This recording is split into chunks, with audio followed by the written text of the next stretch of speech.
Today I'll show you a horror thriller TV series named Helix Season 2. Spoilers ahead, watch out and take care. The drama takes place on a regular cruise ship where all passengers died overnight, leaving a chaotic scene filled with 27 bodies. The deaths were horrific, with victims either covered in fungal spots or killed in mutual slaughter. Despite a thorough examination at the scene, disease control experts found no clues. The disease control center doctor, Sarah, attempted to open a wardrobe in a cabin, only to discover a lone survivor inside. The survivor was agitated, but a quick shot of a sedative from Sarah's colleague put her into a brief coma. When the survivor woke up, her mental state was much improved, and she began to share her terrifying experiences from the past couple of days. 2 days prior, the cruise ship had passed an unknown island. Ignoring the tour guide's advice, all passengers insisted on spending a day on the island. The following day, upon their return, they began to slaughter each other in a fit of madness. Only the woman who hid in the wardrobe survived. The leading expert from the CDC was named Peter, the infected brother of last season's virus expert, Dr. Allen. After preliminary testing, he determined that the tourists were infected with a virus that destroys the immune system. He planned to visit the island mentioned by the survivor, hoping to locate the source of the infection. However, the security commander hesitated, as exploring the island wasn't within her duty scope. After weighing the options, she decided to transport Peter's expert team to the island, scheduling another vessel to pick them up in 2 weeks. The survivor was also brought to the island, as Peter needed her to guide them. The island was filled with lush trees, showing no signs of human development. Despite half a day of exploration led by the survivor, they found no clues. Suddenly, a rabbit hanging upside down from a tree, its eyes missing, caught their attention. Just then, as if the survivor had spotted something horrifying, she ran off into the depths of the forest without a word. Peter's team quickly followed. In the process, Sarah accidentally stepped into a pit, and a broken branch pierced her stinky foot. A team member named Kyle immediately stopped to tend to her wound. He was part of the disease control center, focusing more on armed protection. Before long, Peter returned with the runaway survivor. The trap that injured Sarah was an animal snare, confirming that there were indeed people living on the island. The survivor explained that she thought she saw a figure, which was why she ran off. But as she finished speaking, she displayed a look of sheer terror. Following her gaze, they saw a human skull under a tree in the distance. Even more shocking, countless skulls were scattered among the surrounding bushes. As Peter was still in shock, he suddenly heard a frantic scream. The survivor had disappeared. The group quickly followed the trail, discovering blood spatter along the way, likely left by the survivor. Peter became anxious and hurriedly led everyone forward. They soon found an old, dilapidated cabin not far away. Kyle carefully pushed the door open. There were no signs of human habitation. It had clearly been abandoned for a long time. After a search, he found a pool of blood on the kitchen floor. Everyone looked up, only to find the survivor hung from the roof, her death identical to the rabbit's earlier. Kyle suddenly saw a large fire approaching from outside the window. Curious, Peter peered out to see a group of stern-faced monks. He quickly introduced himself and told them about the survivor's gruesome death. The monks were not surprised, as if they knew the dangers of the island. They suggested that Peter and his group follow them to their refuge first. Intrigued, the group followed the large party. Before long, they arrived at the legendary refuge. It was surprising that such a large manor was built on an uninhabited island, seemingly isolated from the world. The residents inside were wary and frightened of outsiders. The leader of the manor was a middle-aged man named Michael. It turned out all the inhabitants were monks who never ventured into the forest outside the manor, for there were things more terrifying than wild beasts there. Michael then suggested that Peter and his group take a rest first. Everything here seemed normal on the surface. However, in the dim basement of the manor, a young girl was tied to an experimental table. She stared at several religious believers in terror, as if undergoing some horrific experiment. Meanwhile, Sarah was sitting alone in her bedroom. A believer came in with a cup of tea. Unfortunately, she didn't recognize that the visitor was Dr. Allen, her long-lost tutor. It turned out he had been lurking in the manor for a long time. In pursuit of the whereabouts of Julia, who had defected to the Laria headquarters as shown in the Season 1, he had killed many infected immortals from the headquarters group, and even blown up their office. The CDC had long expelled Allen, but he didn't give up. During an intense interrogation, he accidentally obtained information clearly marking the location of the uninhabited island. Driven by curiosity, Alan infiltrated the manor early to investigate. The next morning, Sarah woke up from her piggy sleep to find a pool of blood on her pillow. She seemed used to it, cleaned herself up, and looked out the window to see a line of monks entering the church. She recognized Alan among them at a glance and hurried out, eager to catch up. Unfortunately, she couldn't find him but discovered a monk with a face full of fungal spots. She wanted to get a closer look, but he vanished in an instant. When Sarah reached the church hall, she suddenly stopped, for all the believers were gathered there, as if holding some ceremony. Sarah, hidden in the corner, finally spotted Alan. Her heart surged with excitement. However, she knew it was not the time to reveal their connection. Michael was making a speech on the stage, and occasional cheers echoed from the crowd below. Just then, a little boy stumbled in. A gasp went through the crowd. His face was covered in fungal spots. He had clearly been infected. Seeing his mother, he dashed towards her like a wild beast. Alan was the first to react, quickly restraining the boy. The crowd hustled to carry the boy away. The incident caused an uproar. Everyone became aware of the existence of the unknown pathogen. Michael asked Peter for help to eradicate the disease before a large-scale infection could occur. Peter didn't refuse, but insisted he needed to observe and take samples, and lamented the lack of a proper lab. Michael smiled and assured Peter not to worry, revealing that there was a ready lab in the manor. Despite their surprise, Peter had no time to ponder why a religious organization had such facilities. The urgent matter was to deal with the unknown pathogen.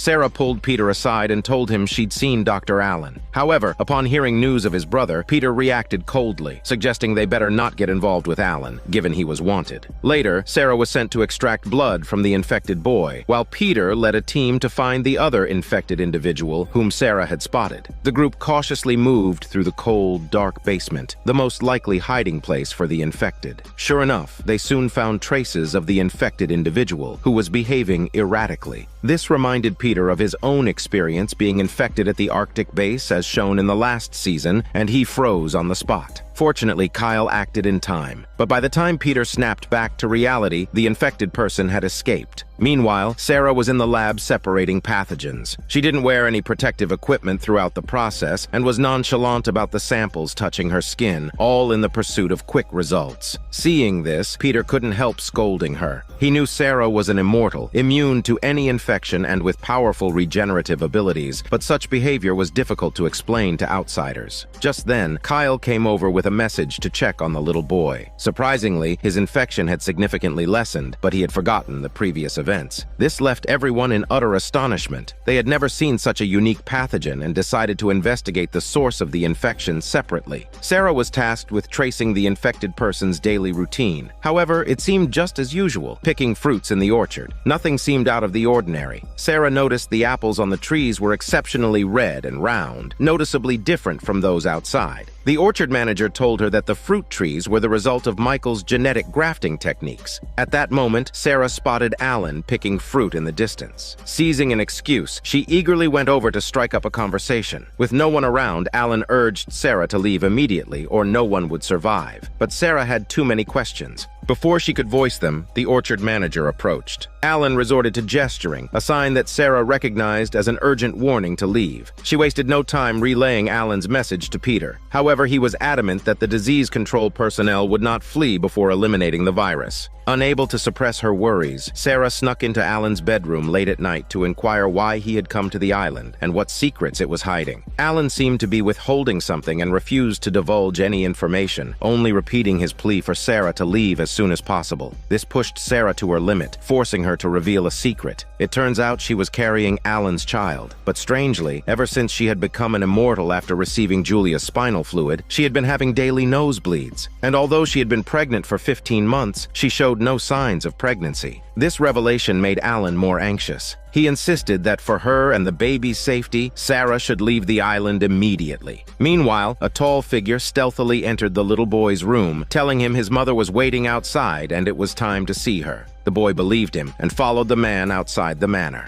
The man told him to wait and then returned to the manor, closing the gate behind him. As the boy came to his senses, an infected person suddenly appeared in front of him. The boy was kidnapped, and it seemed that some bloodthirsty monsters were lurking outside the manor. Surprisingly, the mother seemed indifferent towards her son's disappearance, seeing it as a divine test. The CDC's virus experts, however, were frantic because 28 people had been infected with an unknown virus in recent days. The little boy was the only patient who had managed to recover. Peter found Michael and suggested sending enough people to search for the boy. But the manor manager, obsessed with botanical grafting techniques, was completely unconcerned about the boy's disappearance. This forced the Disease Control Center's research work into a standstill. Sarah had no choice but to find a breakthrough from the bodies of the deceased infected. However, her teammate Kyle discovered that the virus samples collected from the cruise ship had disappeared. He carefully recalled his previous experiences and was certain that he had left the samples in a hut in the forest. When Kyle was preparing to go find them, Peter stopped him and assigned him a new task. The missing boy's teacher, Sister Amy, seemed to hold a good impression of Kyle. He could use this to investigate any unusual behavior before the boy's infection. The task of finding the lost sample was taken over by Peter and Sarah. On their way to the hut, Sarah tried to persuade Peter to enlist Alan's help, but he was adamant. He believed Alan was a globally wanted murderer, and they should avoid any contact with him.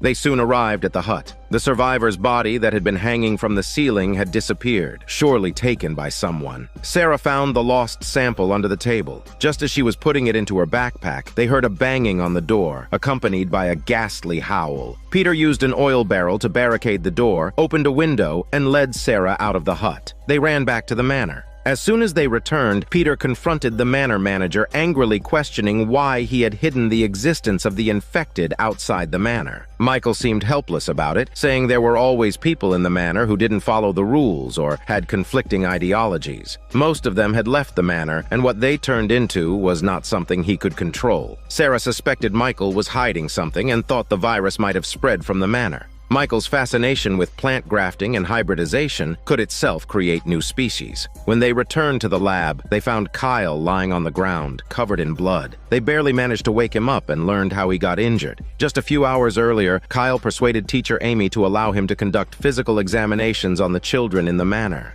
Seizing this opportunity, he started asking around about the missing boy. One little girl seemed to know something, vaguely stating that the missing boy had to be punished for breaking the rules. However, given teacher Amy's presence, she did not reveal more. Kyle's prying, though, didn't go unnoticed by Amy. She went to a secret lab, picking a fruit from a strange plant. After carefully grinding it into a powder, she poured it into a metal inhaler. This peculiar object didn't seem to faze the children of the manor, who eagerly approached the metal container and took a few intense inhalations. Suddenly, the girl's eyes started to tremble, and the other children also expressed their curiosity to try. It wasn't clear how much time had passed when Kyle once again sought the girl to gather some clues. He noticed her abnormal state and was about to ask about it when he saw a group of children with vacant stares slowly surrounding him. Each of them was holding a rock, and they began to pelt Kyle. Thankfully, they were not strong, and Kyle only suffered minor injuries. However, their uncontrollable and violent behavior was unsettling. Sarah knew that involuntary eye trembling was a neurological response, like that caused by drug influence. However, when they returned to the student dormitory, they found everyone had returned to normal and had no memory of the earlier events. The previously missing boy had shown similar symptoms, attacking his mother, but later having no recollection of the incident. Kyle was sure that someone was trying to scare everyone away from the manor.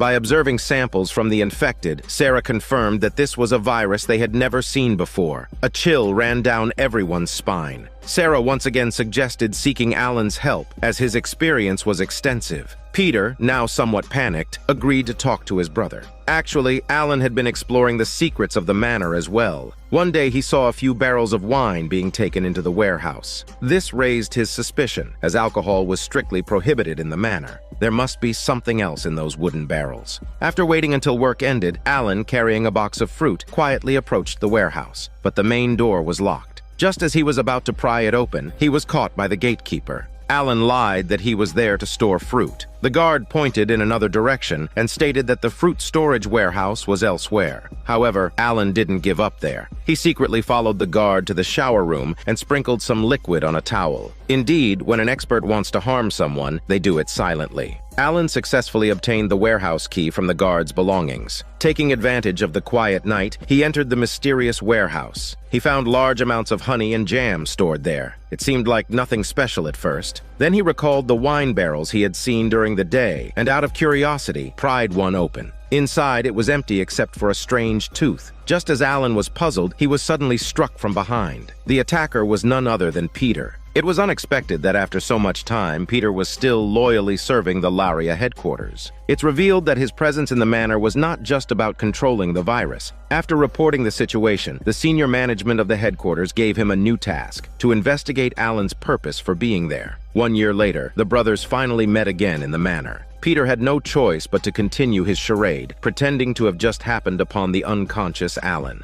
As Peter was stitching up Alan's wounds, he asked about his purpose in the manor, but Alan told him that it was dangerous here and they should leave immediately. Peter, however, had a mission and claimed that the CDC wouldn't leave before containing the infection. But stopping an unknown virus was far from simple. Due to the deliberate concealment by the manor's residents, the CDC's investigation had reached a deadlock. However, a small accident finally led to a new development in the investigation. A fruit farmer, while picking fruit, was accidentally stung by a bee. That night, he felt cold all over his body and couldn't stop sweating. The next morning, his face was covered with fungal spots, and he became extremely agitated. Only a few hours later, the farmer suddenly dropped dead on the grassland. This incident triggered panic among the manor's residents again. As they didn't know how he had gotten infected, no one could guarantee that they wouldn't be the next to die. Michael could only try to soothe them, insisting that they should trust the experts at the CDC, who would definitely stop the spread of the virus. Sarah, through autopsy of the infected body, confirmed that the victim died from an unknown virus infection. However, a pinprick wound on the skin surface quickly caught her attention, indicating that an insect-carrying virus might have infected the deceased. As they were preparing to report to Peter, they ran into Alan, who had just finished dressing his wound. As a seasoned virus expert, he carefully reviewed the previous patient's test reports and immediately noticed abnormalities. Their glycated hemoglobin levels were very high, indicating that they had consumed some sweet food before the infection. Combining this with the wound on the current victim, they speculated that the carrier of the virus might be bees. Sarah found the mother of the missing boy and asked whether he had consumed honey before, but she suddenly showed great hostility. The honey here was not for casual consumption, and no one would break the rules. She even sarcastically stated that since the CDC arrived, diseases have been emerging one after another. On the other hand, Kyle went deeper along the orchard and found that the number of bees became denser. Eventually, he found several beehives on the wall at the end of the orchard. The oozing honey was tempting, but Kyle didn't have the impulse to taste it. Instead, he carefully collected samples. After testing, he indeed found the same fungal toxins inside. Surprisingly, the real source of the infection came from the bee's nest. After hearing this, Peter was excited and decided to report this news to the manor manager and asked Kyle to destroy the toxic hive. When he arrived at the orchard fully armed, he found a bottle of honey scattered on the grass, and a figure lay not far away. Kyle ran over to check and found that the person was already showing symptoms of the infection. As he was wondering how the virus could have acted so quickly, the infected person suddenly opened his eyes and several figures sprang out from all directions. These individuals had completely lost their sanity and were bent on destroying all living things in sight. Kyle felt something was wrong and ran desperately towards the depths of the orchard. Fortunately, Kyle was agile and managed to evade the infected individuals with ease. When he reached the corner where the beehive was located, only one infected person was still chasing him. Clad in his protective suit, Kyle fought with the infected person among the swarm of bees. Before long, the infected individual died from the multiple stings inflicted by the bees. When the dust had settled, the manor residents had also arrived at the scene. They first smoked out the bees before breaking open the stone wall, revealing a massive beehive inside. The next step was to thoroughly clean out all the honey. Unexpectedly, the bald man named Landry had secretly kept a bottle of the poisonous honey and gave it to his girlfriend Amy as if presenting a treasure, knowing she could use it.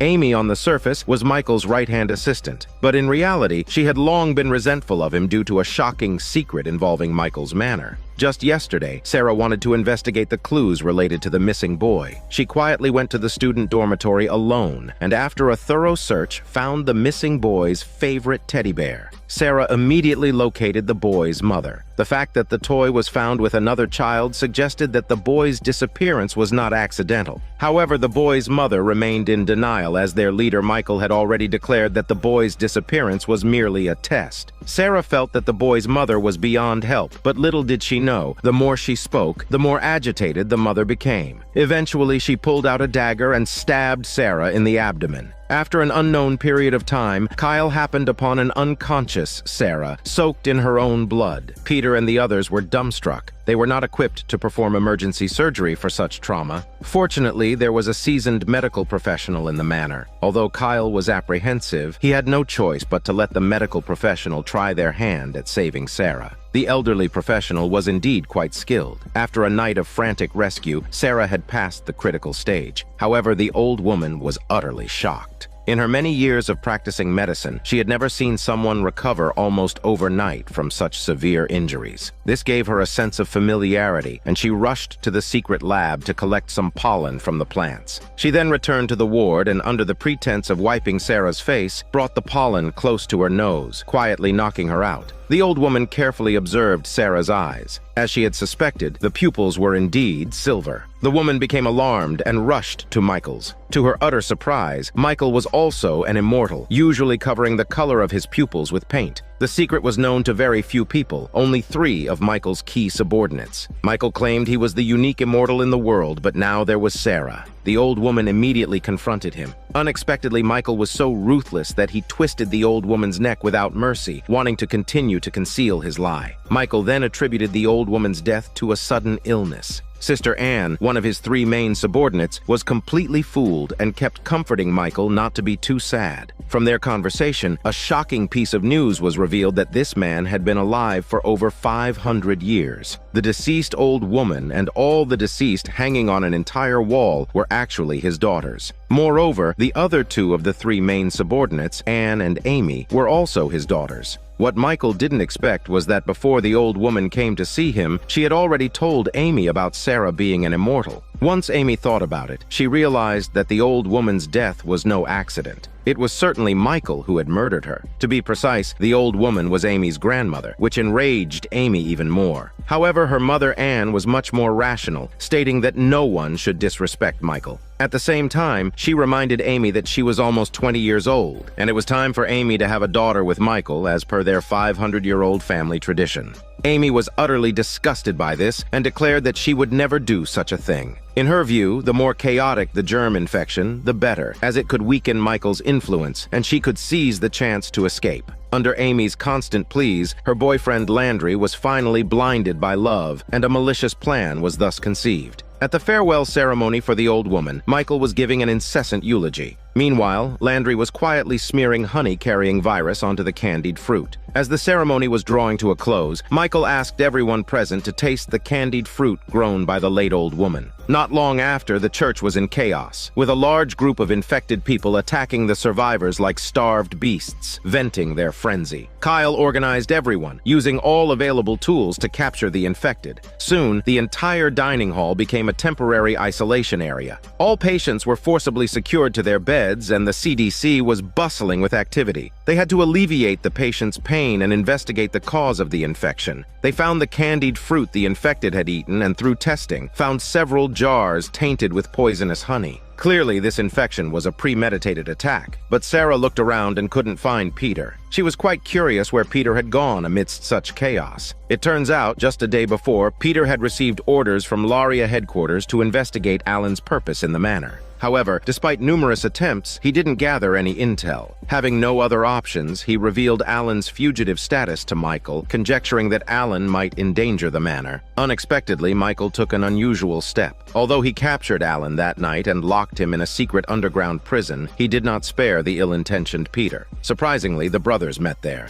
Michael explained Peter's betrayal, and this time Alan finally lost his calm. The brothers started fighting in the dungeon. After a while, both were exhausted. Even with significant resentment, it wasn't as strong as the bond they had as children. Looking at the exit more than 2 meters high, the 2 men thought of a way to escape. They decided to form a human ladder, getting one person out first and then pulling the other one up. Initially, Peter wanted to go first, but Alan insisted he had to go first. Peter reluctantly agreed, offering his shoulders for Alan to climb. Alan used all his strength to unlock the dungeon, rolled out, and Peter at the bottom eagerly stretched out his hand for help. But Alan got furious. He knew already that Alan was working for the Laria group. The previous incident at the Arctic base was also due to his betrayal. After berating this shameless traitor, Alan shut the dungeon door and walked away. When he arrived at the lab and found Sarah wasn't there, he was about to go out and look for her when Kyle stopped him. The first thing Kyle did was barrage him with questions about the destroyed building, which aroused Alan's suspicions. He thought that Kyle might also be working for the Laria group. The two men got into another fight. Unexpectedly, Kyle was agile, and after a few maneuvers, he had Alan handcuffed. It turns out that a year ago, after Alan had blown up the Lair Group's headquarters and then disappeared from the public eye, the Joint Investigation Bureau had specially dispatched virus expert Kyle to infiltrate the CDC to catch him. After a long period of patience, Kyle finally captured Alan. Sarah was so angry that she was trembling all over, but Kyle had already revealed his identity, and he was adamant that he wouldn't let Alan, a wanted criminal, get away. But before he could be defiant for long, there was a sudden outbreak of a virus infection in the church. Kyle had no choice but to let Alan go, as they were in desperate need of manpower at the time. As the chaotic situation was gradually brought under control, the instigator, Amy, was not willing to let things rest. A new plan was hatched. She quietly went to the room where the missing boy's mother was detained and began to sow discord. Since the CDC arrived, the manor hadn't had a single day of peace. The boy's mother was right to stab Sarah and shouldn't be locked up here for punishment. Amy then left the cell, deliberately leaving the door unlocked. The boy's mother instantly understood the implication. Using her extensive network of connections in the manor, she quickly gathered a large group of helpers. Once everyone was armed, the boy's mother gathered everyone and went to the hall where the infected were being quarantined. In front of everyone, she accused the experts from the CDC of being the real virus spreaders.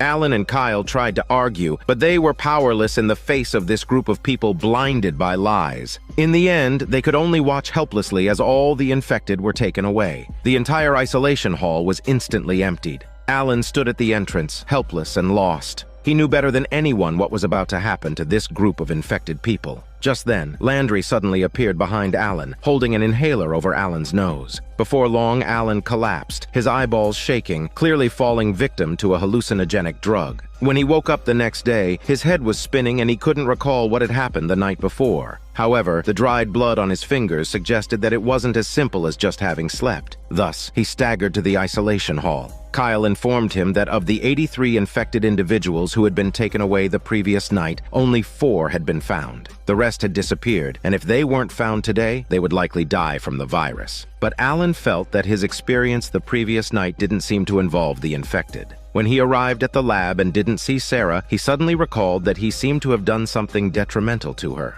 He was right. It turns out that a few days earlier, when Michael found out Sarah was an immortal, he was overjoyed. He sought out Peter in the dungeon and forced him to reveal how Sarah became an immortal. Peter kept shaking his head, not knowing the details of Sarah's mutation, but Michael didn't believe him. He decided to help Peter remember by pouring a large bag of rats into the dungeon. Poor Peter was so scared that he curled up into a ball. He exhausted all his strength to climb to the dungeon exit, only to be knocked down by an infected individual who appeared out of nowhere. After enduring so much torment, Peter finally gave in. Although he didn't know how Sarah became an immortal, he knew that she was pregnant with an immortal embryo. Michael perked up upon hearing this and immediately told his henchmen his plan. It was to use the hallucinogenic drug to control Alan, get him to capture Sarah, and then use his expert medical skills to remove the embryo from her womb. When Sarah woke up the next day in the dimly lit basement, her immortal's robust recovery abilities spared her from much discomfort. The hallway was scattered with several bodies of the deceased infected. It seemed they'd all been hidden in the basement. Sarah hurriedly took a pair of shoes. Just as she was about to leave to find an exit, she noticed an infected standing ahead. She immediately hid in a nearby room, only to find 2 children hiding there too. The infected outside turned out to be their father, now transformed into a monstrous killer. Everyone held their breath, their bodies tense. After a long while, the hallway finally fell silent. Taking courage, Sarah quietly opened the room door. The infected had moved far away, so she led the 2 children out of the basement. But the infected suddenly reappeared. Sarah, already injured, couldn't run fast enough. As they were about to be caught, Alan suddenly appeared and blocked the infected's path. Just as he was about to inject the infected, it fell to the ground, breathless. Counting the time, it had been only 36 hours from infection to death. This was much faster than previously estimated. Alan was once again reminded of the terrifying nature of the virus and decided that a cure must be found. However, Sarah was not in a mindset to work just yet. She needed to check on the condition of her abdomen as soon as possible. Unexpectedly, there was an ultrasound machine here. Alan turned it over several times and found nothing inside her belly. Sarah was on the brink of collapse, but she couldn't remember anything from the previous night. Alan did not hide the fact that he had been controlled by hallucinogenic drugs the night before, which infuriated Sarah. After all, Alan was the biological father of the child. But soon the infection incident in the manor had escalated beyond control. Most of the missing infected were relatives of the manor's residents. After searching for a day without any sightings, they had no choice but to confront the leader, Michael. The once revered leader was now met with disdain, with some even expressing their dissatisfaction with trash. This instantly humiliated Michael. He quietly moved to the lab and began to concoct a special drug. Amy immediately recognized it as a deadly poison. Michael calmly revealed his plan to conduct a thorough cleansing. After a reset, he was confident he could rebuild an ideal manor under his control. Amy would become the mother of a new generation. Upon hearing Michael's intentions, she was naturally unwilling. Michael had no choice but to lock Amy in the lab's glass cabinet, stating that after cleansing the residents, he would focus on the reproduction plan. Before long, Michael gathered all the residents in the isolation hall, his face filled with excitement. He announced that the CDC had developed a drug to prevent the virus. As long as they drank it, they would never be infected for the rest of their lives. However, the people were not fools. They hesitated about whether to drink the vaccine in front of them. Meanwhile, outside the isolation hall in the corridor, Kyle, Peter, and Anne were rushing over here as fast as they could. They looked as if they knew about Michael's ruthless plan, their faces filled with anxiety. It turned out that Kyle had walked in on Michael concocting the poison earlier. He also vaguely heard about Peter being held captive from a conversation. So he went to the manor's backyard and eventually found the dungeon where Peter was held. As he was preparing to save him, he saw Anne was also there. It turned out that the CDC, after analyzing the infected honey fed to the residents, had deduced that this was a man-made accident. So Michael immediately sent his men to investigate everywhere. To his surprise, they found the remaining infected honey in Anne's wardrobe. Without giving her any chance to explain, Michael ordered her to be thrown into the dungeon. Amy was overjoyed because she was the one who had framed Anne. Anne and Peter, who originally had no intersection, thus spent a wonderful but smelly night in the dungeon together. When Kyle found the dungeon, he lowered a rope and told the two that Michael was concocting a drug that smelled terrible. Upon hearing Kyle describe the characteristics of the plant, Anne guessed it was Michael's big cleanup plan. She had heard from her grandmother that Michael had conducted a cleanup of the tribe over 100 years ago. The three were shocked after hearing this. They broke out of the dungeon and ran towards the hall. But when they finally reached the isolation hall, they found the door was firmly locked. They were too late. At this point, Michael in the hall noticed some people had doubts, so he drank the vaccine in front of everyone. The crowd felt a huge relief, and each drank their share. Little did they know that the Grim Reaper was drawing near. Only a little boy who was too playful and knocked over the drug noticed that many people were showing signs of pain and coughing. Within just a few minutes, people started to fall to the ground, breathless. Only Michael, due to his immortal constitution, didn't get poisoned, but the boy who escaped the poisoning was soon discovered. Michael handed him another cup of poison with a kind and benign smile on his face. When Kyle and the others finally pried open the hall, all they saw were bodies lying everywhere. Kyle even recognized a few familiar faces, finding himself overwhelmed with mixed emotions. However, Michael was feeling invigorated. His cleanup plan had been successfully completed. Next, it was time to find Amy for the reproduction plan. Unexpectedly, Amy, who had previously been resistant, became extremely cooperative. But at the crucial moment, his henchman Landry, along with a group of men, surrounded Michael. It turned out that she had been in cahoots with her boyfriend all along. Now that most of the residents loyal to Michael were dead, it was her moment to take control of the manor. Her hatred for Michael could no longer be concealed. Knowing Michael's immortal status, she didn't want him to die so easily. She had Michael locked in the dungeon and ordered the exit to be sealed shut, letting him experience a fate worse than death. This was 1,000 times more painful than killing him directly. Michael's howls echoed in the dungeon. Even so, he was an eternal being, while Amy would ultimately have to face old age and death. His meaningless curses left a bitter taste in Amy, and her desire for immortality grew stronger. She knew the only way was to start with the immortal Sarah. At this moment, Sarah had just arrived at the isolation hall. Seeing bodies strewn across the floor, she was horrified. Peter, however, was filled with rage upon seeing his brother Alan, who had abandoned him. He cursed and charged at him. Kyle quickly stepped in to prevent the two brothers from fighting. Just then, gunshots rang out from outside the hall. It turned out that the security commander had arrived with her team. Seeing the bodies, she was slightly taken aback. She was here to evacuate the virus experts present. Surprisingly, the virus had spread beyond the island, with 75 people infected at the seapost to the southwest. As he spoke, more gunshots came from outside. It was the guards discovering infected individuals. Alan rushed out to stop them, insisting that these people could still be saved if a cure was found. Just then, Sarah recognized one of the infected individuals who had been shot dead. She had personally shot him down outside the manor 5 days ago. Yet he hadn't died from the infection, suggesting a possible method of mitigating the virus existed outside the manor. This might be their chance to find a cure. The security commander, seeing their convincing argument, decided to postpone the evacuation plan and go outside the manor to search for clues to solve the virus problem. However, what they might face could be even more dangerous than the infected. The soldiers, fully equipped and ready, cautiously left the manor. They were preparing to search the forest for a solution to the virus. Everyone knew this mission would be tough, as the vast land could contain unknown and terrifying threats. Sure enough, when the armed squad finished their lunch break and roll call, they found one of their comrades missing. No one knew how he disappeared. The security commander could only urge everyone to stay alert and search the surrounding area.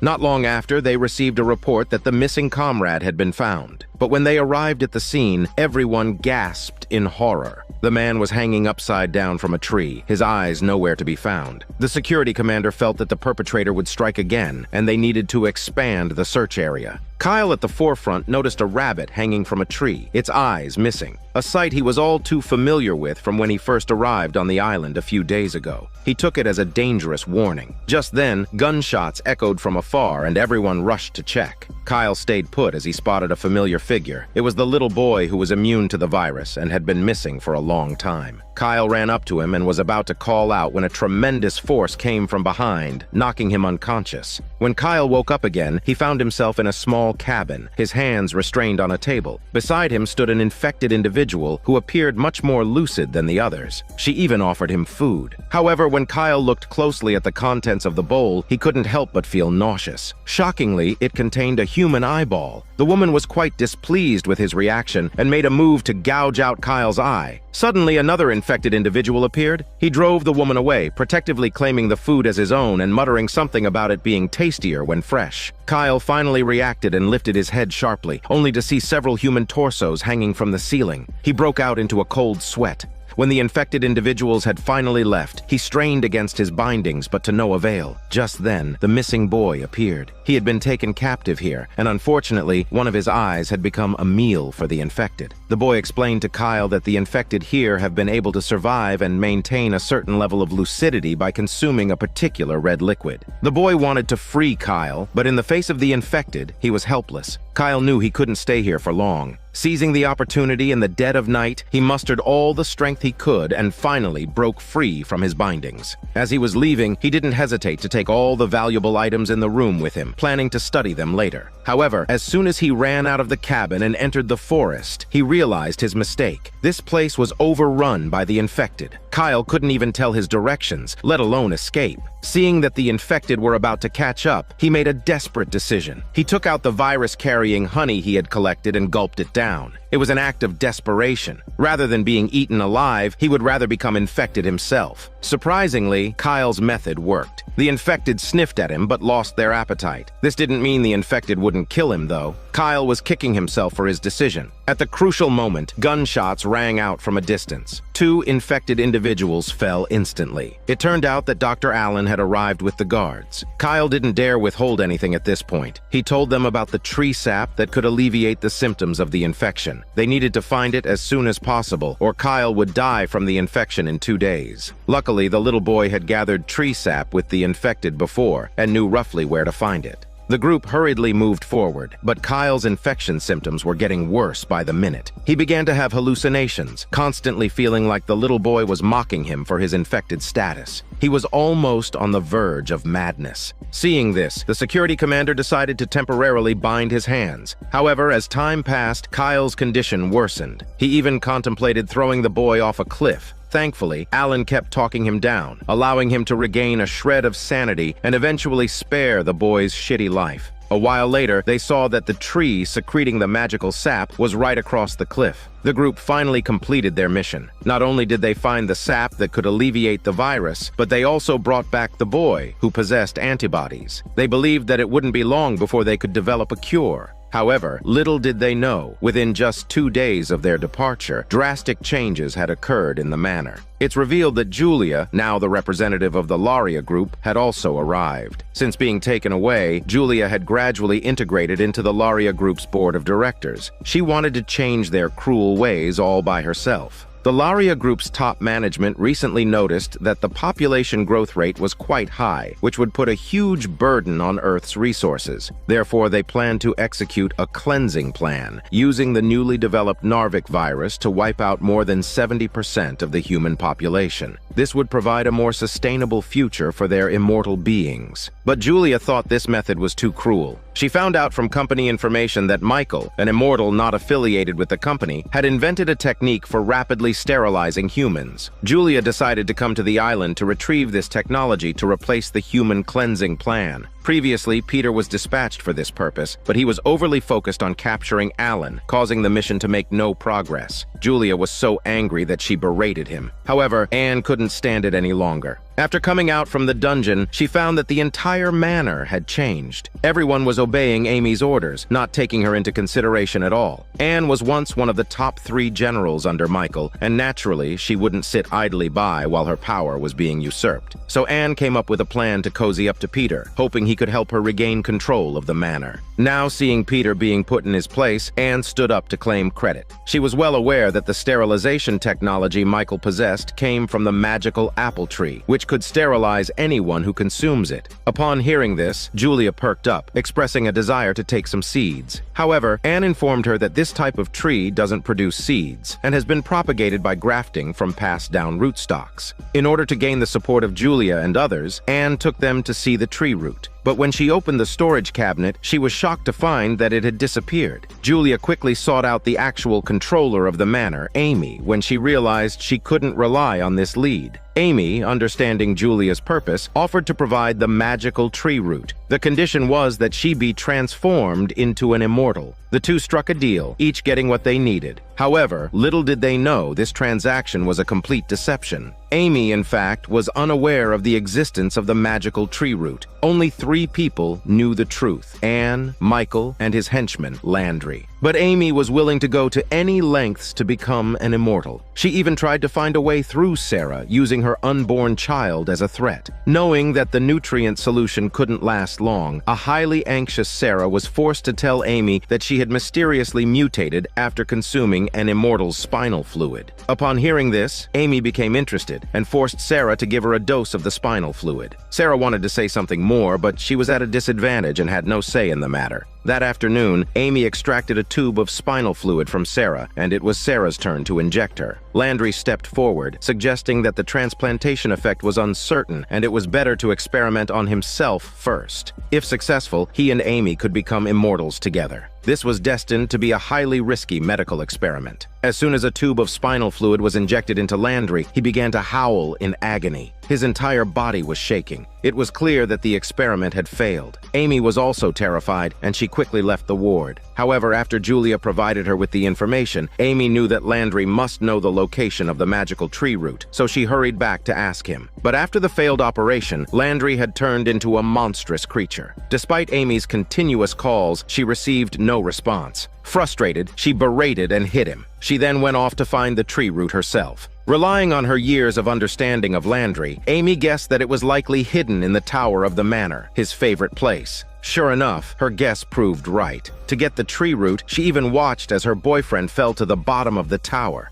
Finally, Amy managed to meet the conditions of the deal, but surprisingly, Julia did not know how to transform an immortal. She had to seek Sarah's help. After all, it was Sarah who had completed the transformation using her spinal fluid. Sarah was also helpless at this time, having just experienced a failed spinal transfer experiment. Julia suddenly remembered that she had just become an immortal and then performed a transplant on Sarah. Perhaps the stem cells hadn't solidified at that time, which was why it was successful. Now, after so much time, a forced transplant was bound to fail. Sarah also wanted Julia's help in getting her child back. However, after careful consideration, they decided to give up. If they forced the cabinet open, they might destroy the jar holding the nutrient solution. In a sense, both of them needed something from Amy, so they decided to cooperate. However, before they could implement their plan, Alan returned and noticed a large number of armed forces gathering on the sea not far away. The security commander believed that the military was carrying out an encirclement operation, possibly to prevent virus spread and eliminate all living beings on the island. As a terrifying virus was spreading on the island, it was surrounded by an imposing naval fleet. To prevent further spread, the military was forced to eliminate all life on the island. Although the security commander was also appointed by the authorities, their evacuation plans were delayed indefinitely, and now they were also on the list for annihilation. Alan knew that the only way to save themselves was to quickly develop a cure for the virus. Perhaps the cure could be used to negotiate a way out. The key to this was the little boy, who was immune to the virus. However, Alan's mind was not entirely on this matter. He also had to meet an important person, his old flame, Julia. Over the years, Alan has been opposing the Laria group, burning almost every one of their bases, just to rescue Julia, all because of a request she had made. Unfortunately, ever since Julia became immortal, her mindset changed. She did not want to leave the Laria group at all. She even found a suitable excuse, using sterilization to substitute for the Laria group's cleansing of humans. However, Alan's considerations were more comprehensive. He believed cutting off descendants was no difference from killing them all at once. But Julia simply would not listen to his advice. This once passionate couple parted on bad terms. She did not ask for Alan's help again, but began to implement her own plan. In order to get the tree root from Amy, which could cause rapid sterilization, Julia and Sarah collaborated. They proposed a plan to turn Amy into an immortal by re-implanting Sarah's immortal child into Amy's body. Through breastfeeding, the maternal body would merge with the immortal genes. This plan sounded risky, but Amy decided to try it. As she fell into unconsciousness from the anesthesia, she held Sarah's hand, expressing their sisterhood. Sarah became sad and angry by that, but to complete Julia's plan, she could only suppress her anger. When Amy woke up from unconsciousness, Julia announced that the transplant was successful. Amy held up a mirror to see her pupils had indeed turned silver. She was excited. After many years, her long-held wish finally came true. So she readily told Julia that the magical tree root was hidden in the tree stump outside the manor. Just as the transaction between both parties was about to be completed,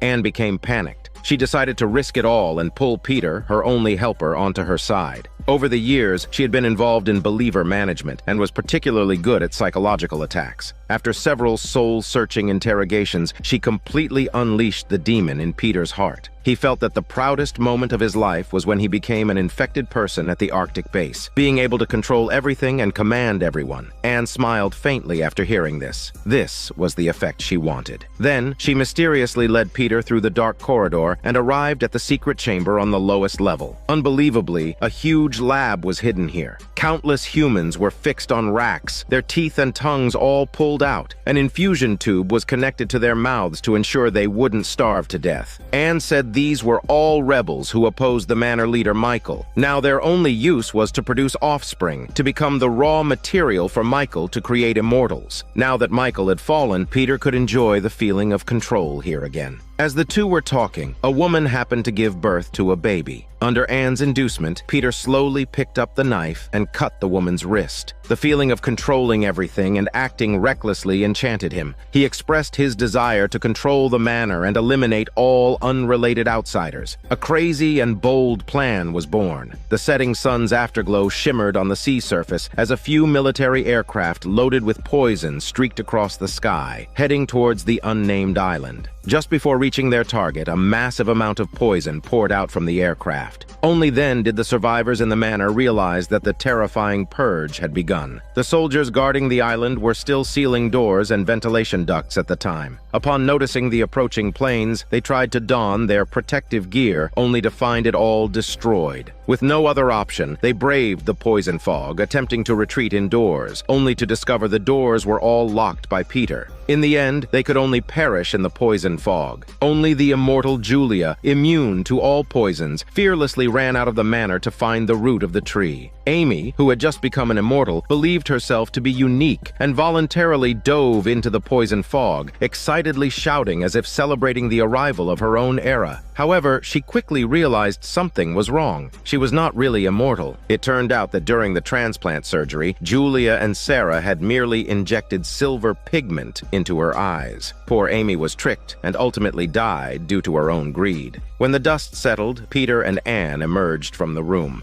Unexpectedly, they were the ultimate winners. Even Julia had to admit defeat as the magical tree root had completely lost its vitality after being corroded by the poison fog. In contrast, Alan had been hiding in the lab conducting research during the fog. That's how he escaped unscathed and also developed a cure for the virus. After testing it on the infected Kyle, the results were promising. Kyle, through this incident, saw Alan in a new light. He was not an irredeemable criminal, but a virus expert dedicated to public safety. Kyle asked him if he really blew up the Laria headquarters in Paris. Alan did not answer directly, but gave a bank-safe deposit box number, explaining that all evidence was stored there. He then stood up and returned to the lab. On the other side, Sarah was injecting nutrient fluid into a baby bottle, while Julia had not given up on finding a method to sterilize humanity. Since the tree root had lost its vitality, she would look for the magical tree itself. Through Anne, she learned that the tree had long since died, and only Michael knew its location. He had even made a portrait of it and hung it on the wall. Perhaps there would be some clues in his notes. So Julia came to Michael's office, only to find that it had a new occupant. Peter was now in charge. Unexpectedly, he not only flatly refused Julia's request to peruse the notes, but also ordered Anne to get rid of outsiders like Alan. As the few remaining residents of the manor armed themselves, they couldn't find their targets. It turns out that the boy's mother, in gratitude to Alan for finding her child, had informed them of Peter's plot well in advance, giving Kyle and the others ample time to hide. However, for her actions, she was murdered by Peter.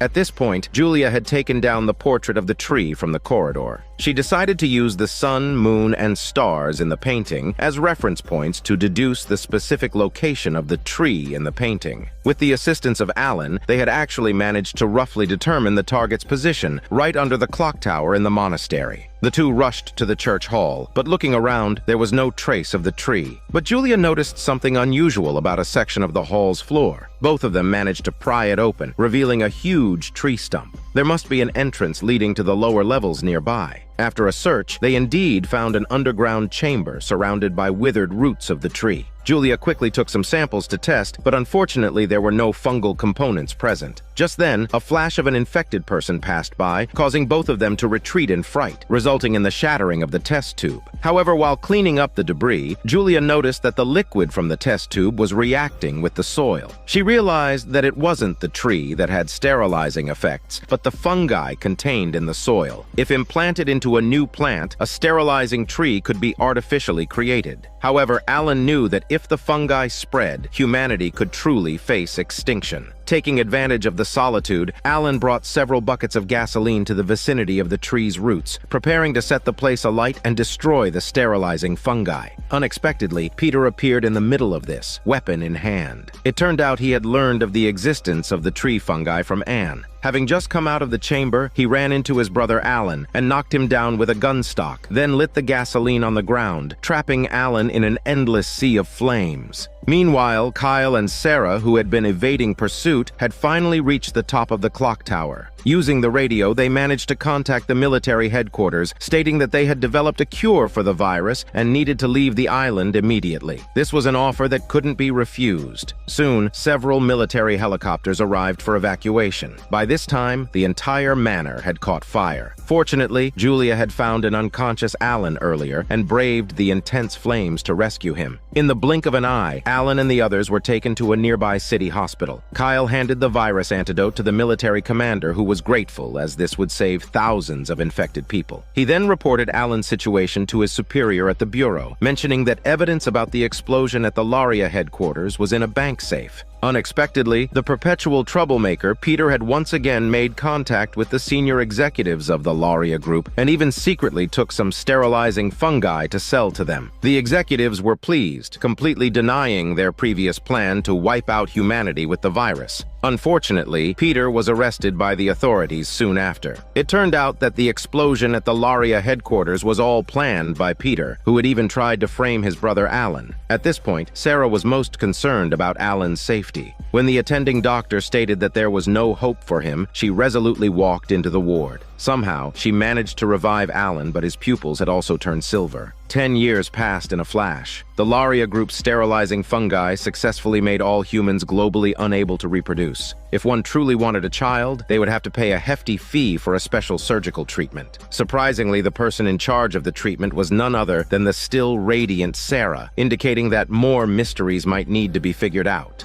This is Daniel CC Movie Channel. Stay safe and enjoy your day. A nobleman in Albania named Sardu. He suffered from gigantism since childhood. As he grew older, his body became increasingly large, but also in great pain. Although he was young, he could only walk with the help of a cane. It was a silver cane with a wolf's head handle, the wolf being the emblem of the Sardu family. His brother believed that wolf's blood could cure his illness, so he organized a hunting expedition in the winter. Unfortunately, they searched the forest for days but couldn't find any wolves. Instead, they were targeted by other creatures. They went from being hunters to becoming prey. His brother and the hunting party were lured away, and by the time Sardu found his brother following the footprints, all he saw was a lifeless body on the ground. His brother's head had been crushed into mashed potatoes. Sardu wanted to avenge his brother, so holding a torch, he entered the cave alone, only to encounter the creature and lose his own life in the process. The monster was excited by Sardu's enormous body and shot out a tendril, knocking him down.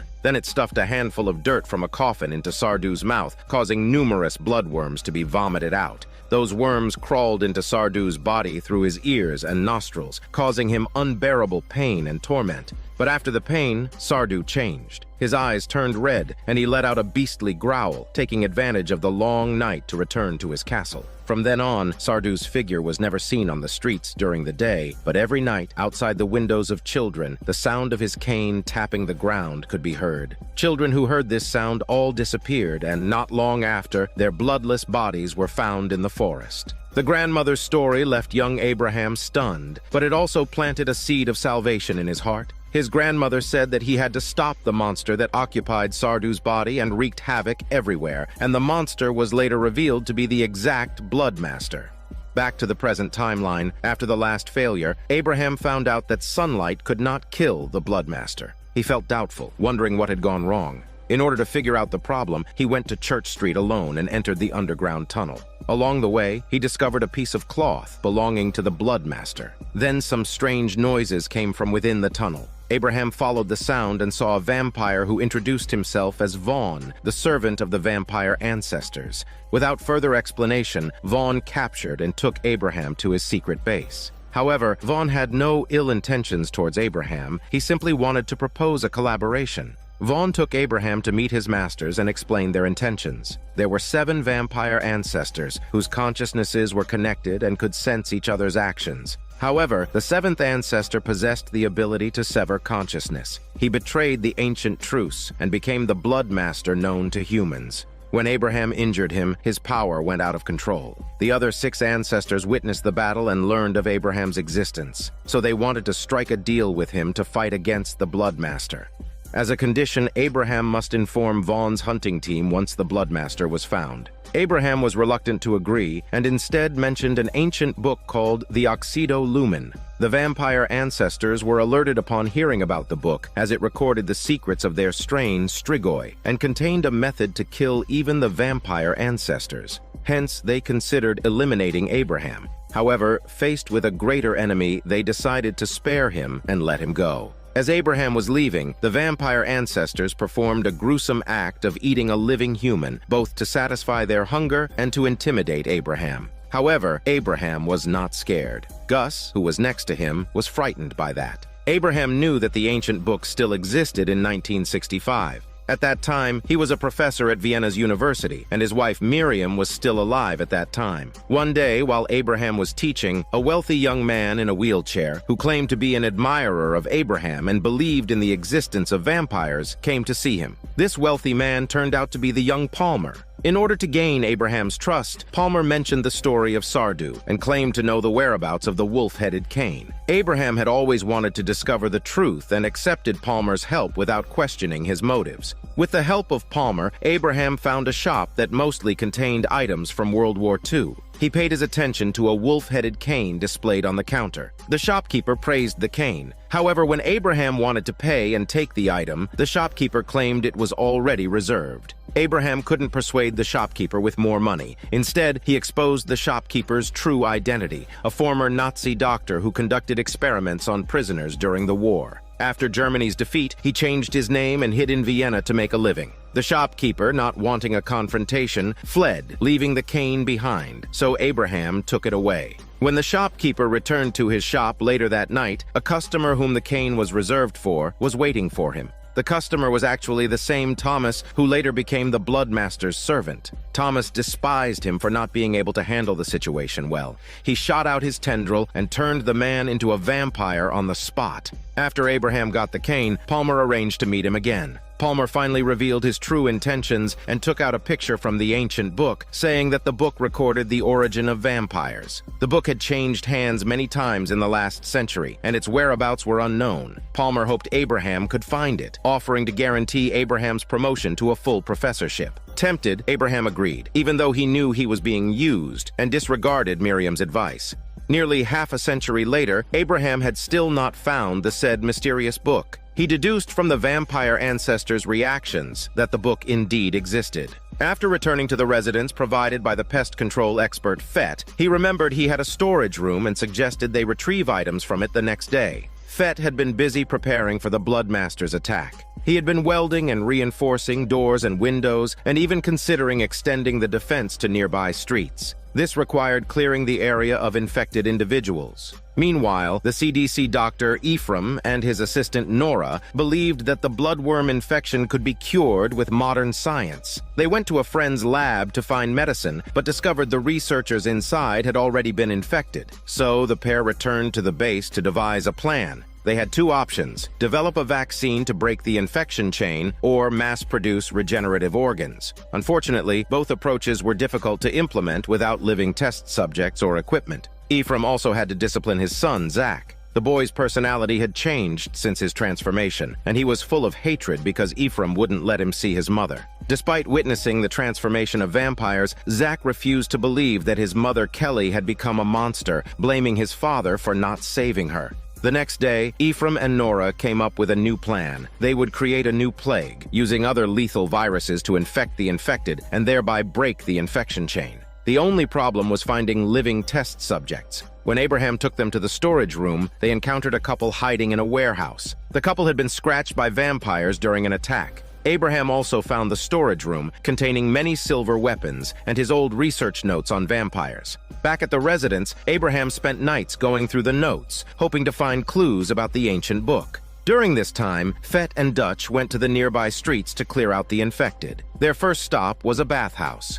Drawing from their previous experience, the two headed straight to the dark and damp underground bathroom and found large areas of bloodstains on the walls. Inside were many infected people, asleep. They used the silver bullets made by Abraham to give the infected a surprise explosion. They then decapitated the remaining ones who could still move. After dealing with all the infected, the two took time to enjoy a refreshing swim in the pool, with their smelly hormones filling the water. On the other side, Ephraim brought the infected couple back to the lab, explained the situation to them, and persuaded them to become test subjects for their experiments. The couple decided to sacrifice themselves for the fight against the plague. Ephraim then sampled the brain matter of the vampires and began experimenting in petri dishes. He added various highly infectious viruses to the dishes, but the results were not as expected. The viruses were instantly eradicated, and the test subjects' conditions worsened. The wife was in pain and showed signs of transformation, so they had to use painkillers to stabilize her condition. Seeing this, the husband began to have second thoughts. Ephraim, worried that they would run away, had no choice but to tie them to the hospital beds. However, after controlling them, Ephraim felt somewhat desperate. If they couldn't find a suitable virus before the test subjects fully transformed, the experiment would be declared a failure. Fortunately, Nora discovered a pure experimental strain of bacteria left by a friend and, after some manipulation, cultivated a new strain that could devour the brain matter of vampires. This news excited Ephraim, and the two immediately cultivated more strains and injected them into the test subjects. As Ephraim and Nora made progress, Abraham also found a clue. It was a piece of paper tucked inside a notebook, the very same picture Palmer had given him years ago. Meanwhile, Palmer was still busy serving the Bloodmaster. As he was now possessing Sardou's body that had been burned by sunlight, it could no longer support the Bloodmaster's spirit. He needed a new host. Therefore, he summoned Thomas and instructed him to have the transferred survivor Bolivar steal back the soil stored in the theater and find some children for him. This task could only be carried out by the aging Palmer, who was eager to serve the Bloodmaster in exchange for an immortal life to cure his illness. When he saw the burns on the corner of Thomas's mouth, he couldn't help but mock him for being injured by Abraham and his vampire hunting team. At this point, Palmer didn't know about the Bloodmaster's injury, so he didn't use it as leverage to threaten Thomas. At this time, a woman named Coco appeared. She was a real estate agent, and Palmer wanted to buy a new residence for the Bloodmaster. She happened to have a factory on hand, which included a sewer system capable of transporting liquid, perfectly meeting the Bloodmaster's needs. Palmer then signed the contract. Following this, he sponsored a school for the blind, providing the children with passage out of Manhattan so they could attend classes away from the epidemic in the suburbs. The naive principal of the blind school believed him and led the children onto a bus. However, when the bus arrived at its destination, they were greeted by Thomas at the entrance of a factory. All the children became food for the Bloodmaster. To exact revenge, the Bloodmaster had Thomas awaken Kelly and reserve her obsession for her son, Zach. They then entered the basement of the factory, where a pool filled with soil was located. As Thomas chanted, the infected children emerged from the soil, the very same blind children. Under Kelly's control, the children saw the people before them as their mothers, but Kelly couldn't sense Zach's scent on any of them. She directly twisted off one child's head. As this tragedy unfolded, Palmer, the mastermind behind it all, reached a cooperation with the mayor, presenting himself as a generous benefactor aiding New York during the epidemic. He then offered the real estate agent a high-paying position as his secretary. Faced with a generous salary, Coco resigned from her job and joined Palmer immediately. So when he built a food distribution center, Coco quickly crafted a dramatic speech. On the opening day, Palmer was somewhat embarrassed to read the speech, but the atmosphere at the venue was effectively stirred up. However, this distribution center was not as simple as it seemed. Although it provided essential goods to the public, people still had to obtain credentials for free access. They were asked to provide their blood type as proof of identity instead of their ID. At this point, Abraham appeared in the crowd and exchanged glances with Palmer. Palmer was informed that the Bloodmaster had been injured. This left him feeling defeated, but he ordered his subordinates to apprehend Abraham. Unfortunately for Palmer, Fett was well prepared, causing an explosion at the scene and whisking Abraham away amidst the chaos. Abraham's actions were meant to probe whether Palmer had the ancient book. He confronted Palmer and surmised that the ancient book was not in his possession. This meant that they had a chance to find the book. On the other side, Dr. Barnes, the new director of the New York Health Department, was already making moves. He proposed to the mayor to establish quarantine stations, isolating all infected individuals and observing them for 24 hours while investigating people they had been in contact with. If anyone was found to be infected, force would be used to restrict their movements, but this was akin to providing covert protection for the infected.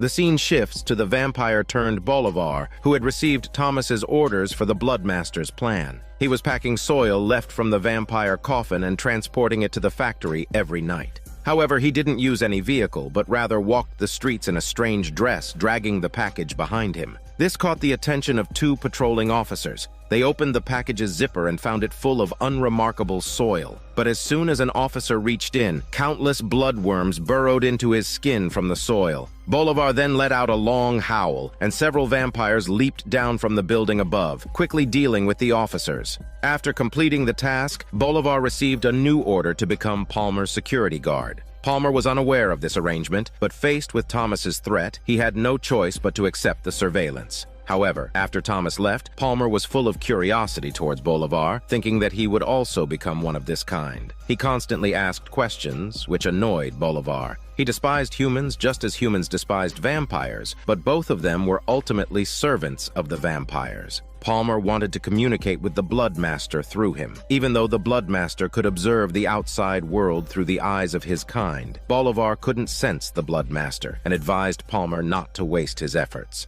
However, their conversation raised Coco's suspicions. Her intuition told her that there was a problem with Bolivar and Thomas, and she urged Palmer not to associate with them, but she was coldly rejected by her new boss. Meanwhile, Ephraim's experiments continued. He injected the virus into test subjects, but the reaction was too fast, and the mutated wife died in pain. He could only pin his hopes on another test subject. While waiting for the results, Ephraim returned to base to rest. Fett had just come back from outside, having printed warning posters and plastered them around the neighborhood, and was preparing to blow up the subway tunnel. The base was located in the Red Hook district, surrounded by water on 3 sides. Once the tunnel was destroyed, the entrance to Manhattan would be sealed off. But Ephraim was not in the mood to listen to Fett, as he discovered that his mischievous son Zach had disappeared, probably for only an hour. They went out to search for him and coincidentally saw a bus leaving. Ephraim quickly chased after it and, sure enough, found Zach on board. Zach left without saying goodbye because he thought his mother wanted to see him and had to go find her. Ephraim was speechless and could only give his son a big hug.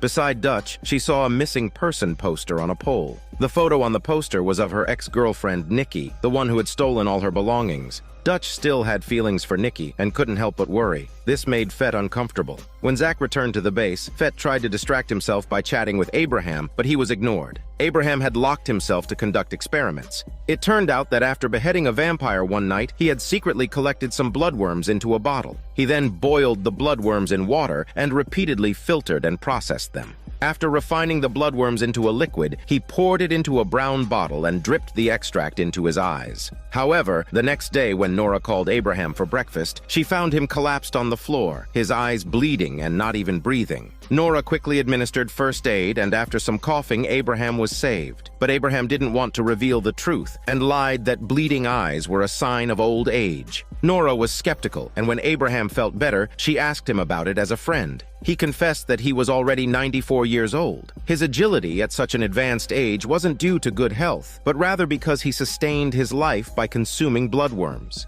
These creatures couldn't be eaten directly, but had to be refined into a liquid and absorbed through the eyes. This practice went against Abraham's beliefs, but he'd rather die fighting Bloodmaster than slowly wither away as a frail old man. Nora understood Abraham's feelings and promised to help keep his secret. Later, Nora went to work in the lab. Ephraim had already started working, and to prevent his son from causing more trouble and running away, he had brought him along. But Zach didn't understand his good intentions and challenged his experiments. He even hated that his father referred to the infected as vampires. While Ephraim stepped out to compose himself, Zach knocked over a vial of the virus that Ephraim and Nora had painstakingly created. Ephraim chose to reason with Zach, and grabbing him by the collar, he brought him to the bedside of an experimental subject to see the true nature of a vampire. The monster with flesh tendril protruding from its mouth was what his mother looked like now. Zach was frightened into silence, and only then did Ephraim feel reassured enough to continue with his experiments. He injected the experimental subject with the virus, and surprisingly, the results were quite good. The subject had no violent reactions, but it kept staring at Zach. Ephraim guessed that the Bloodmaster was observing Zach, so he boldly declared that he would kill thousands of vampires, and that if cornered, he would kill Zach and then himself, never allowing the Bloodmaster to turn them. Meanwhile, to destroy the subway tunnel, Fett and Dutch decided to conduct a field investigation. However, Dutch was somewhat distracted. Seeing 2 women showing affection to each other on the street, she recalled the poster from the night before. She speculated that it was Nikki's mother who had posted it and wanted to find her. Fett knew that Nikki was a lingering issue for Dutch, so he decided to face the problem together and drove Dutch to Nikki's house. Upon entering, however, Nikki's mother didn't welcome Dutch and blamed her for ruining her daughter's life. Dutch didn't want to argue and just reminded Nikki's mother to let her know if she heard any news about Nikki. While the 2 women were talking, Fett was still in the car, listening to the radio. A female senator had reportedly arrived in Washington, and she disagreed with Barnes's approach to home quarantine. She decided to use force to clear the area. Thus, Staten Island in New York became the first plague-free area. To show her determination to fight to the end, she had the bodies of vampires hung out for public display. Anyone entering Staten Island would see the dismembered corpses of vampires. Fett quite agreed with this approach, but he didn't know about the political deals taking place behind the scenes. The mayor of New York initially didn't support the senator's methods, but seeing their effectiveness and fearing she would steal the spotlight, he privately spoke to her. He agreed to grant her authority to command, but only if he would share the credit, making it appear that they were fighting the epidemic together. The senator had no choice but to agree. Fett wanted to share the good news with Dutch, but upon her return, he saw her in a fit of rage, clearly wronged at Nikki's house. Before Fett could comfort her, she passionately approached him, and they began to let loose in the narrow but hormone-smelly cabin. On the other side, Vaughn's vampire team was also in action. They planned to kidnap Palmer and had Gus disguise as an elevator repairman to enter the building. This distraction allowed Vaughn's team to infiltrate the underground, waiting for Gus to control the security guard leading the way. After modifying the elevator's sensors, Vaughn and his team all fell to the bottom of the elevator shaft, then used the elevator to reach Palmer's office floor. However, the security in the control room noticed something strange and quickly took Palmer and Coco away. Vaughn knew little about human technology. He fell into a trap. Palmer activated the room's ultraviolet light system, leaving the Vaughn team with nowhere to escape. They were completely wiped out. Only Gus, who was still a human, managed to escape. At the same time, Ephraim's experiment showed results. The test subject's body became less swollen after the infection spread throughout. This indicated that they wouldn't die easily, and it was time to test the transmission. Ephraim decided to poison the subjects that night and asked Fett to help transport the test subject to a subway entrance. The tunnel there was the largest vampire lair in the Red Hook district. However, when the test subject was taken out of the car, he did not enter the tunnel but turned to another road. The three had to follow him. They soon arrived at a psychiatric hospital and dealt with the vampires nearby. Inside, Nora found medical records at the front desk, one of which belonged to the test subject's son. It turned out that the couple's child had schizophrenia and was being treated in the psychiatric hospital. But everyone there had been infected, and the test subject's son was missing. Upon arrival, the test subject slept in a room with others of his kind, naturally transmitting the infection to other vampires. On the other hand, Gus had nowhere to go after escaping. He wandered the streets and used his remaining cash to eat at a restaurant run by a mother and daughter. There, he recognized a robust chef called Angel, who was skilled in martial arts and once an actor in a movie fighting against villainous vampires. However, he broke his leg in the filming, becoming a chef to make a living.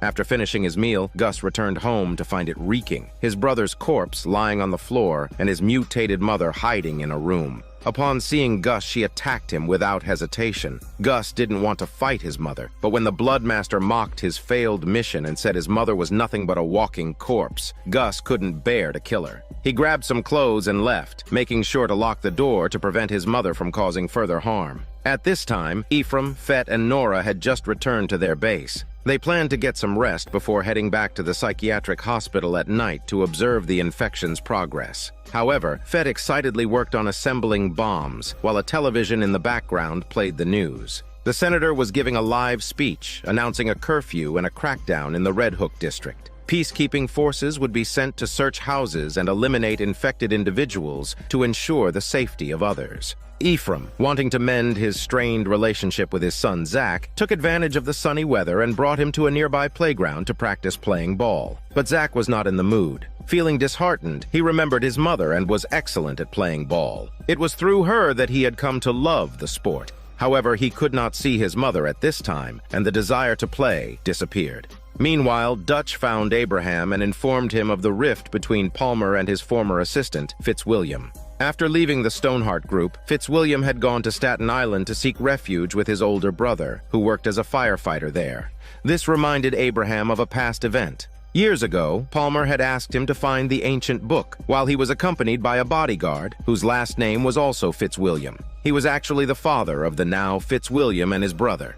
Abraham and Palmer had parted ways in 1996 when Abraham had found a clue to the ancient book. It had been purchased by a Hungarian in 1923 at an auction, and its whereabouts had been unknown ever since. Abraham suspected that the Hungarian had gone north, survived by assuming a false identity, and that the area had later been leveled by the Nazi Hitler. A supply train happened to leave the area at that time, and its cargo manifest indicated that it carried a religious painting, possibly the ancient book. The train's destination was a monastery at the foot of the Austrian Alps. Young Palmer decided to go and see for himself. However, when he and Abraham arrived at the monastery, they found it deserted and reeking of excrement. The library had been ransacked, as though it had just been robbed. They were too late and only encountered a terrified boy hiding in a cabinet.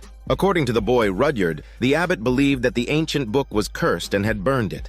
Before Abraham could ask for more details, screams echoed through the monastery. The frightened boy quickly fled, and Abraham could only follow. But after Abraham left, Thomas appeared in front of Palmer. Thomas knew that Palmer was searching for the secret to immortality and offered to reveal all the answers once Abraham returned from dealing with the vampires. Because of that, Palmer changed his mind. He was no longer obsessed with the ancient book, but with an immortal life. Against Abraham's advice, he terminated their collaboration. As a result, Abraham's pursuit of vampires lost its funding, and he missed the opportunity to become a tenured professor. Palmer was a pure businessman, willing to betray others for his benefit. He had once broken his agreement with Abraham for Thomas, and now he could sell out others as well. Under the guise of providing financial aid, he invited banking and investment tycoons to a meeting to discuss matters. But when the conference ended and the attendees left the financial center, they were ambushed and wiped out by vampires lurking nearby. Only Palmer was allowed to leave the scene.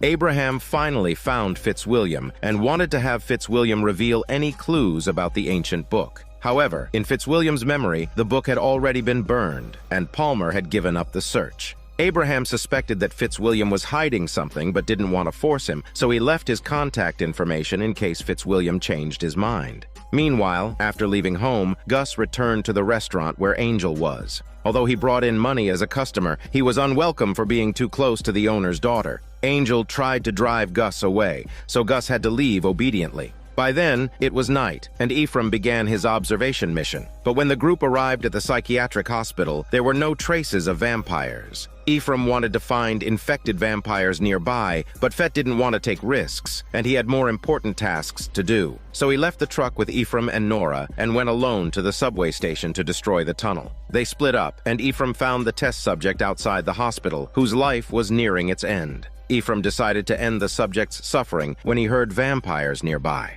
Following the sound, he found an infected vampire's corpse on the ground. The infection seemed to be working well. Just then, more vampires jumped from the building above. Several infected vampires stood on the roof, forced to end their own lives to prevent the infection from spreading to their kind. Ephraim laughed at the success of his experiment, but was unaware that danger was approaching. Kelly's scouts, tracking Zach's scent, had entered the Red Hook district and would soon find his whereabouts. At this time, Fett had entered the subway station and installed the explosives, lighting the fuse with style. He turned to leave, but due to the curfew order, the police were guarding the subway's vicinity, revealing his presence. To buy time for the explosion, Fett had to divert the police's attention. However, after the explosion succeeded, he was arrested and sent to jail. Under the order of the senator, the Red Hook district is purged in an effort to create a plague-free zone in New York. The National Guard conducts door-to-door searches, carrying weapons and breaking into people's housing without mercy. They kick down residents' closed doors and apprehend people for testing. If an infected person is found, they are shot in the head. The guards are ruthless in their actions, but they still encounter resistance from skilled scouts who dodge their bullets and remain unharmed. These scouts are under Kelly's command, tracking Zach to the Red Hook district. At this moment, Ephraim enters a bar. He wants to mass-produce the anti-vampire bacteria and needs to collaborate with a pharmaceutical factory. However, with his fugitive status, it is impossible for him to establish connections in such a short time. Right then, his close friend Rob fits the bill. But Rob lives in Washington, D.C., and with New York under lockdown, Ephraim can only travel there via a government official's special train. To avoid exposing his true identity, he needs a new one. Thus, he contacts someone in the bar who sells fake IDs, buying 3 new documents with plans to take Nora and Zach with him. However, Zach doesn't want to leave, and Nora thinks Ephraim is being too impatient. Not to mention, they don't have a detailed plan, and leaving the city disguised as a family may attract unwanted attention. She decides to stay in New York with Zach, allowing Ephraim to act without any concerns. Just then, Dutch learns about Fett's imprisonment, so Nora goes with her to the police station to rescue him, leaving Ephraim alone. He shaves his stylish hair, then sweeps a pile of dirt in front of the door. He places the bacteria samples and dirt into an urn, bids farewell to Zach, and boards the train to Washington, D.C. After passing the ticket check at the train station, he encounters trouble on the train. He goes to the dining car to buy a drink and almost comes face to face with his former boss, Barnes. Fortunately, Barnes is busy discussing his itinerary with his assistant and doesn't notice Ephraim. He turns around and leaves. Ephraim found a compartment and pretended to chat with a familiar face. The stranger thought Ephraim looked familiar, as if he had seen through his disguise. After exchanging a few words, the stranger made an excuse to leave, forcing Ephraim to switch compartments once again. But just as he settled down, his former boss Barnes entered the area. With their eyes about to meet, Ephraim hurriedly slipped away and hid in the restroom of another compartment. Unexpectedly, he encountered the National Security Agency conducting compulsory quarantine checks. To avoid suspicion, he had no choice but to leave the restroom. However, after the quarantine ended, Ephraim came face to face with Barnes. But Barnes pleaded that he didn't want to serve the Bloodmaster any longer and was guilt-ridden by his former acts. He was impressed by Ephraim's plan to save the world using bioweapons and promised to let him go. But Ephraim knew Barnes was no saint and immediately overpowered him, deciding to jump off the train and escape. But upon opening the train door, he regretted his decision as the train was moving too fast. With Barnes still threatening to call the police, Ephraim quickly changed his mind, throwing Barnes off the train. As the train arrived in Washington, Barnes's assistant discovered that the newly appointed director of health had disappeared and urgently contacted the police at the station. Ephraim overheard the conversation and calmly headed for the exit. As the police searched his luggage, he lied that he was taking his wife's ashes back to her hometown for burial, successfully smuggling the bacteria sample to his friend. Meanwhile, Nora and Dutch arrived at the police station. Due to the compulsory quarantine, many people were arguing their case. It was bad enough that the individuals were being isolated. Everyone needed to work to make a living, and enforced time off meant no income. Even the senator's attempt to appease the public failed to calm their anger. Nora saw this as an opportunity. She knew a method to diagnose infections without isolation and, as a biochemist, struck a deal with the senator. If she released Fett, Nora would reveal the method.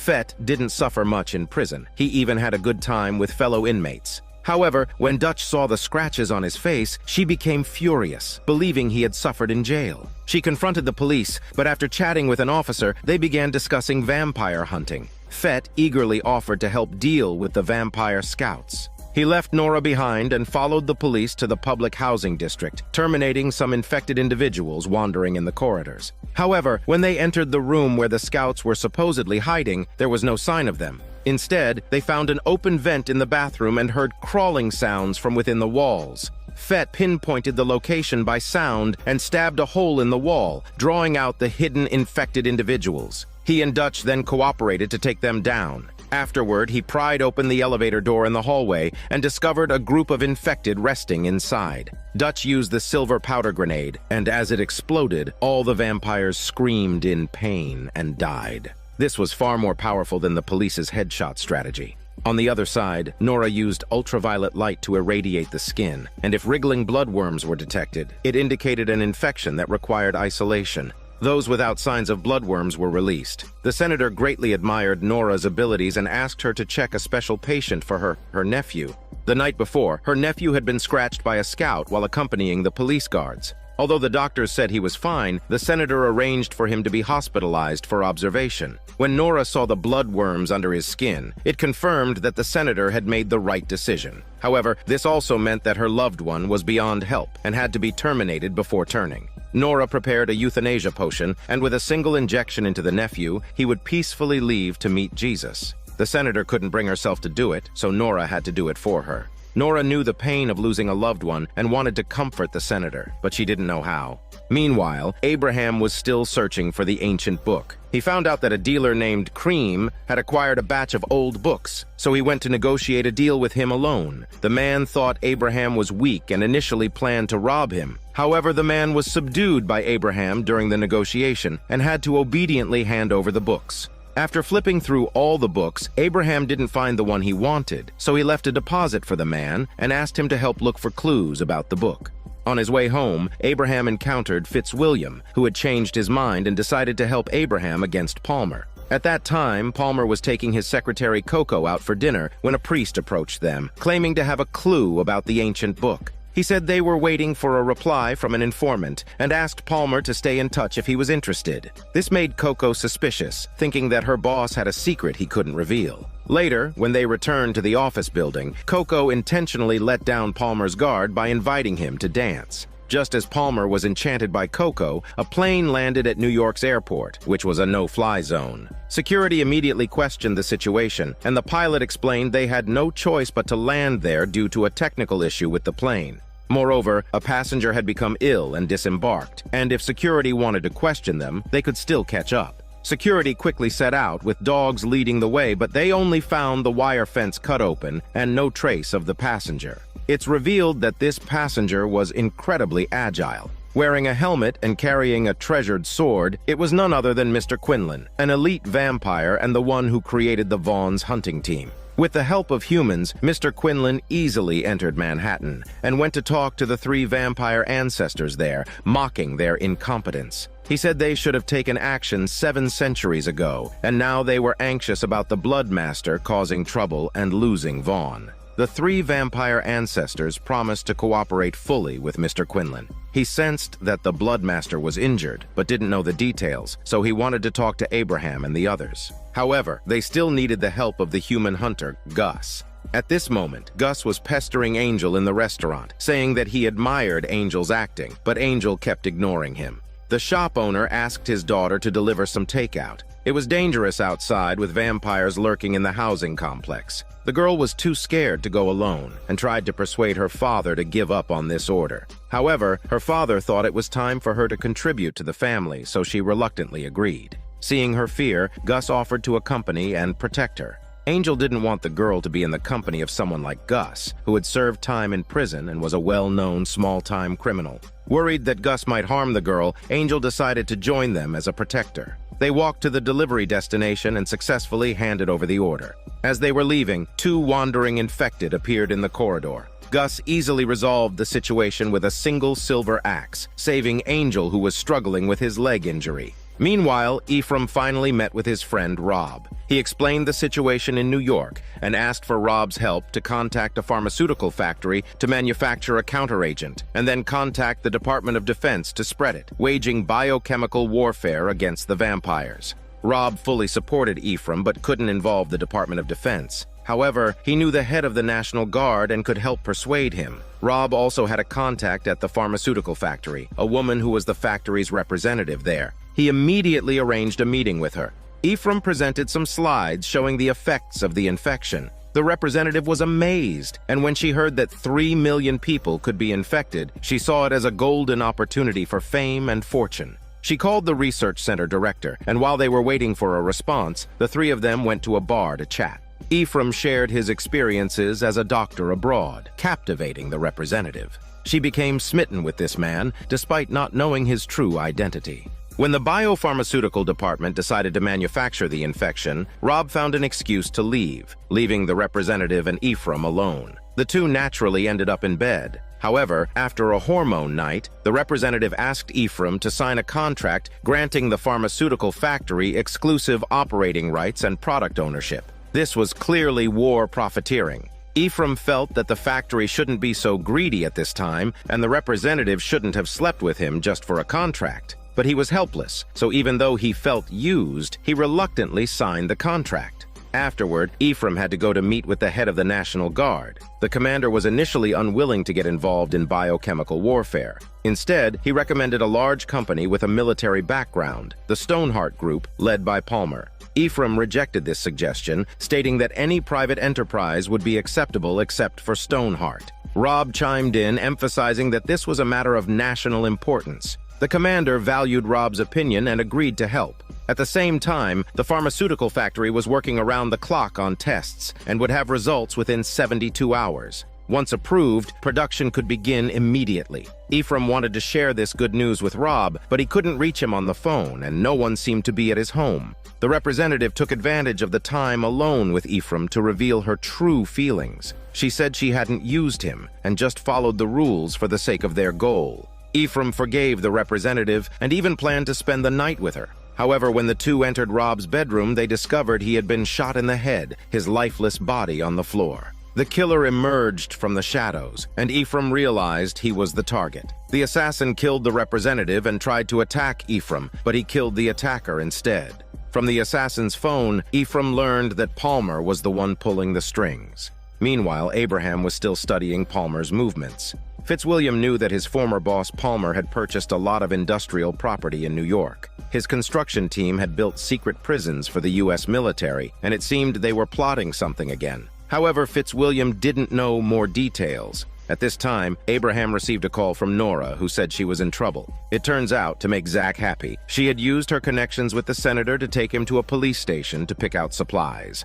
On their way back, they were attacked by scouts led by Kelly. Nora and Zach could only hide in a nearby church and call Abraham for help. The church could keep Kelly at bay, but it was useless against the wall-climbing scouts. They broke the glass to enter the church, opened the door for Kelly, and located Zach's hiding place by scent. However, when Kelly followed the scent, she only found Zach's scarf. Nora had already taken him outside, hiding elsewhere to buy time. They were eventually discovered, and just in time, Abraham and the other two arrived, armed with silver bullet handguns. They fired at the scouts, who were frightened and scattered. However, after Nora killed a scout, Fitzwilliam was hit in the leg by another. Even though Abraham beheaded the attacker and Kelly was chased away by Fett, Fitzwilliam's life was coming to an end. He didn't want to turn into a vampire, so he asked Abraham to grant him a mercy killing and send him to meet Jesus.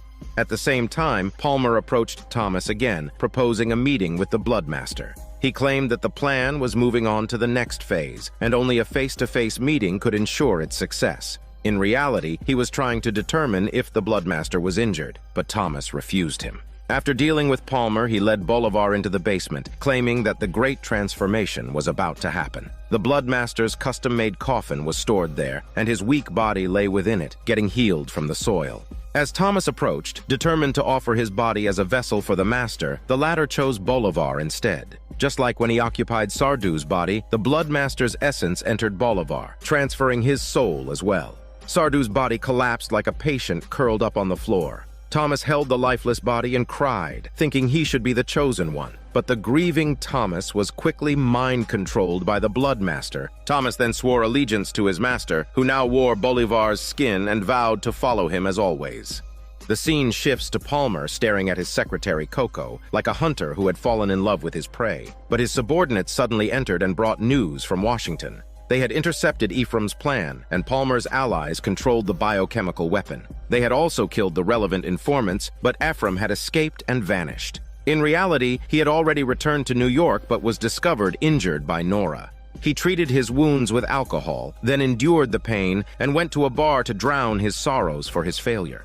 When a drunken Ephraim returned to the base, he found a strange woman in his home. It was Nikki, who had previously stolen Dutch's belongings. After a night of passion with Fett, Dutch went back to her own house to get a change of clothes. This made Fett regretful. He discovered that Dutch's door was locked from the inside, meaning someone had broken into her home. Fett kicked the door open and found a woman hiding in a closet, her eyes filled with tears of fear. Dutch recognized her as Nikki, her long-lost friend, and gave her a hug to celebrate their reunion. Once Nikki had calmed down, she recounted her experiences since fleeing the gas station. She had twisted her ankle on the way and should have gone to the hospital, but she was too scared to wander around and had sought refuge in Dutch's house. Dutch, not holding any grudges, was happy that Nikki was alive. This upset Fett, who urged Dutch to return to the base with her belongings. Unexpectedly, Dutch brought Nikki along. Back at the base, Fett talked privately with Dutch, asking her to think about Nikki's actions. Dutch, however, believed Nikki had suffered and was mentally unstable. She refused to tell Nikki about her relationship with Fett and even canceled her plans with Abraham to stay home with Nikki. Nikki sensed the unusual relationship between Dutch and Fett, but when she tried to pry further, the atmosphere grew awkward. Just then, Ephraim returned, reeking of alcohol. He didn't like Nikki either and even gave her a nickname. At this time, Fett and Abraham were outside taking care of business. Before his death, Fitzwilliam had left them the address of Palmer's properties. Abraham found one of the factories suspicious, so they cut through the fence and sneaked in. They discovered the blind school bus, but their whereabouts were also being monitored. Just as the observer was about to report, he was suddenly taken out by Quinlan, who appeared from behind.